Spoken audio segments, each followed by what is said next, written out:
नमस्कार भक्त हो. श्री गुरुदेव दत्त. आपल्या हिंदू धर्मात दत्त महाराजांची उपासना अत्यंत प्रभावी मानली जाते. गुरुर ब्रह्मा गुरुर विष्णू गुरुर्देव महेश्वर या उक्तीप्रमाणे दत्त महाराज हे तिन्ही देवांचे एकत्रित रूप आहेत. अनेक जण घरात दत्त महाराजांचा फोटो लावतात, पण तो कोणत्या दिशेला असावा, फोटो कसा असावा आणि पूजेचे नियम काय आहेत याबद्दल अनेक गैरसमज आहेत. तर आजच्या या व्हिडिओमध्ये आपण वास्तुशास्त्र आणि अध्यात्म या दोन्ही दृष्टिकोनातून या विषयाची सविस्तर माहिती घेणार आहोत. व्हिडिओ शेवटपर्यंत नक्की पहा, कारण अर्धवट माहिती नेमकी घातक ठरते. तर दत्त महाराजांचा फोटो हा कसा असावा? सगुण निरूप म्हणजेच फोटोमध्ये दत्त महाराजांचे तिन्ही चेहरे ब्रह्मा विष्णू महेश स्पष्ट दिसले पाहिजेत. त्यांच्या हातातील शंख चक्र गदा त्रिशूळ कमंडलू आणि जपमाळ स्पष्ट असावे. सोबतचे घटक म्हणजे दत्तात्रयांच्या मागे औदुंबर वृक्ष, गाय जी पृथ्वीचे प्रतीक आहे आणि आजूबाजूला 4 कुत्रे जे 4 वेदांचे प्रतीक आहेत असलेला फोटो सर्वोत्तम मानला जातो. तसेच घरात शक्यतो सौम्य किंवा आशीर्वाद देणाऱ्या मुद्रेतील फोटो लावावा. रागीट किंवा उग्र रूपातील फोटो टाळावा. भंगार किंवा जुना फोटो म्हणजे जर फोटोची काच फुटली असेल किंवा रंग उडाला असेल तर असा फोटो घरात ठेवू नका, तो वाहत्या पाण्यात विसर्जित करा.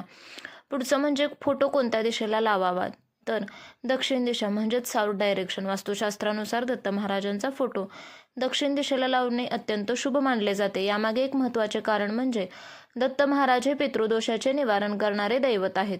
दक्षिण दिशा ही यम आणि पितरांची मानली जाते.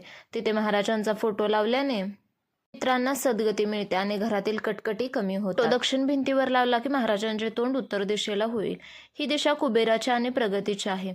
ईशान्य कोपरा. जर तुम्हाला दक्षिण दिशेला फोटो लावणे शक्य नसेल तर घराच्या ईशान्य कोपऱ्यात देवघरात तुम्ही फोटो ठेवू शकता. या फोटोबद्दल काय आवर्जून टाळावे, तर फोटो कधीही पायऱ्यांच्या खाली, शौचालयाच्या भिंतीला किंवा बेडरूममध्ये लावू नये.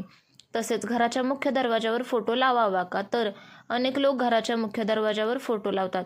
तंत्रशास्त्रानुसार दत्त महाराज हे भिक्षा मागणाऱ्या अवधूत रूपात असतात, त्यामुळे त्यांचा फोटो मुख्य दरवाजाच्या बाहेर लावण्यापेक्षा घरात आतल्या बाजूस लावावा, जेणेकरून त्यांची कृपादृष्टी तुमच्या घराच्या आत राहील. पुढे पाहूया दैनंदिन सेवा आणि नियम तसेच स्वच्छता.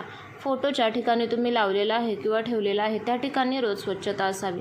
धूळ साचू देऊ नका. दिवा अगरबत्ती म्हणजे रोज सकाळी आणि संध्याकाळी दत्त महाराजांसमोर गायीच्या तुपाचा किंवा तिळाच्या तेलाचा दिवा लावावा. दत्त महाराजांना अत्तर खूप प्रिय आहे. चंदनाचे आणि केवड्याचे अत्तर अर्पण केल्यास घरात सकारात्मक ऊर्जा राहते. तसेच फोटोसमोर बसून रोज किमान 108 वेळा दिगंबरा दिगंबरा श्रीपाद वल्लभ दिगंबरा या मंत्राचा जप करावा. दत्त महाराजांच्या फोटोचे चमत्कारिक फायदे म्हणजेच काय, तर पितृदोषातून मुक्ती होते. ज्यांच्या घरात सतत आजारपण किंवा पैशाची चणचण असते त्यांना दत्त महाराजांच्या फोटोमुळे शांतता मिळते. तसेच दत्तगुरूंची दृष्टी घरात राहिल्याने घरातील सदस्यांचे विचार सात्विक होतात, मानसिक शांती प्राप्त होते. तसेच दत्तांचे संरक्षण कवच आपल्याभोवती निर्माण होते. महाराज आपल्या भक्तांच्या वाईट शक्तींपासून संरक्षण करतात. दत्त महाराजांच्या झोळीचे रहस्य. ही झोळी म्हणजे अहंकार विसर्जित करण्याचे प्रतीक आहे.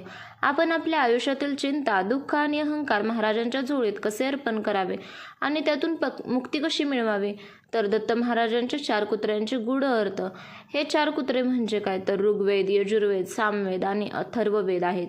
तर भक्त हो, दत्त महाराजांचा फोटो घरात असणे म्हणजे प्रत्यक्ष गुरूंचे अस्तित्व घरात असण्यासारखे आहे. यावरील नियमांचे पालन करून तुम्ही फोटोची स्थापना केली तर तुम्हाला त्याचे शुभ फळ नक्कीच मिळेल. तुमच्या मनात काही शंका असतील तर कमेंटमध्ये नक्की विचारा. व्हिडिओ आवडला तर लाईक करा आणि तुमच्या मित्रपरिवारासोबत शेअर करा आणि सर्वांनी म्हणा अवधूत चिंतन श्री गुरुदेव दत्त. पुन्हा भेटूया पुढच्या व्हिडिओमध्ये. तोपर्यंत धन्यवाद.